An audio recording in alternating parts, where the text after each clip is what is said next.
I believe in budgeting, but I also know that for many people, it feels frustrating, overwhelming, stressful, and there may be a lot of anxiety surrounding budgeting. I completely get it because I have been there. I've talked to a lot of people who want to manage their money in a better way, but every time they try to budget, they just end up feeling overwhelmed and discouraged. So today I want to show you one simple rule that helped me at the beginning of my journey. It helped me to feel a little better about the budgeting process. It made me feel more in control and that I could be consistent. Hi, my name is Tamara, and whether you've been here before or it's your first time, welcome. Thank you so much for watching. I'm grateful that you're here. So we're not completely replacing budget. This is like a simple framework that's going to help you budget better. It's flexible and it's easy to apply. And this rule is the 70-20-10 rule. Here's how it works. You're going to take your salary. You're going to split it into 3 chunks. 70%, 20%, and 10%. 70% of your salary is going to go into your needs. Your needs will cover your utilities, your rent or your mortgage, food, your transportation, any essentials, and lifestyle.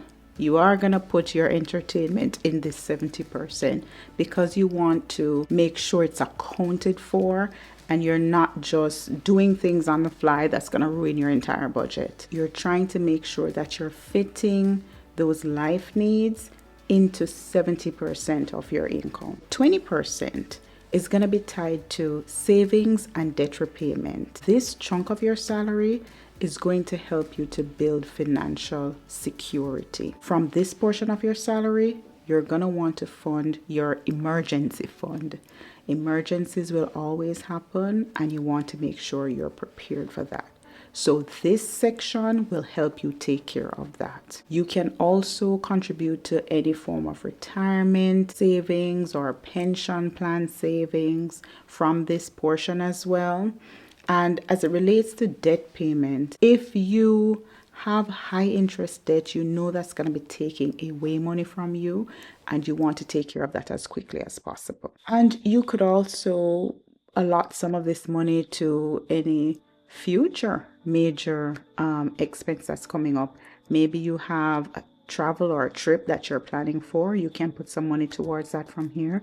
Maybe you want to buy a car. Maybe you want to save for a down payment for a house.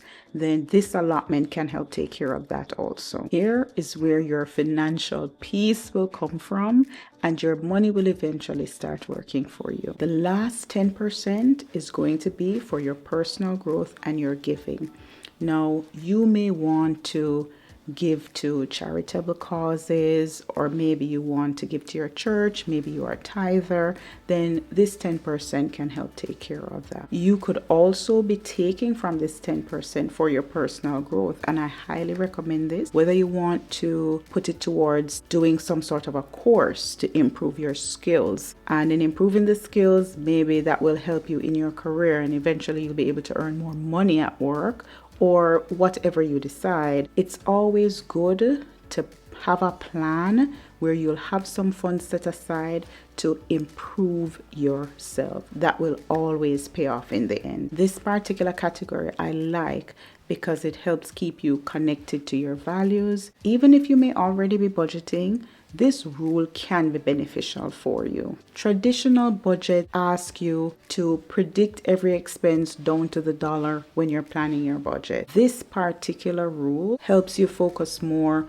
on proportion, not necessarily the perfection of getting everything right. And the good thing is, if your income changes, because this is percentage driven, then the amounts adjust for the changes in your income, and you still have a structure without having to micromanage everything. So for example, if you earn $3,000, then 70%, which would be $2,100, is going to go towards covering your needs and lifestyle. $600 would go towards savings and debt repayment, and $300 would take care of any giving, charity, support that you want to do, as well as your self-improvement. Whether you earn more or less, the system still holds. Now you may ask, what if 7% doesn't cover your bills? Well, you're gonna have to look at how you can cut back on some things. Take a look at the last 30 days of your spending and see where you may have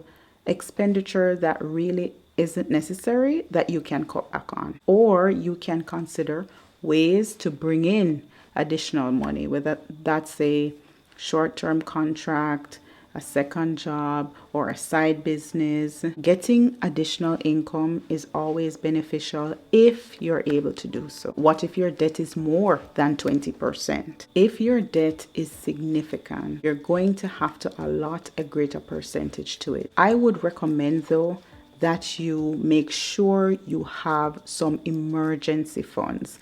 That's going to be important. Emergencies always happen. Even if you're paying down debt, you want to be able to be in a position to take care of a life emergency if it does happen. You don't have to be perfect with this.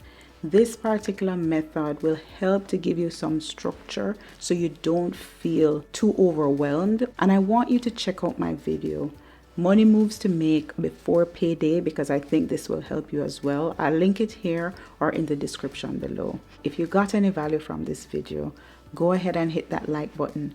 Don't forget to subscribe. Thank you so much for watching, and see you in the next one. Bye-bye.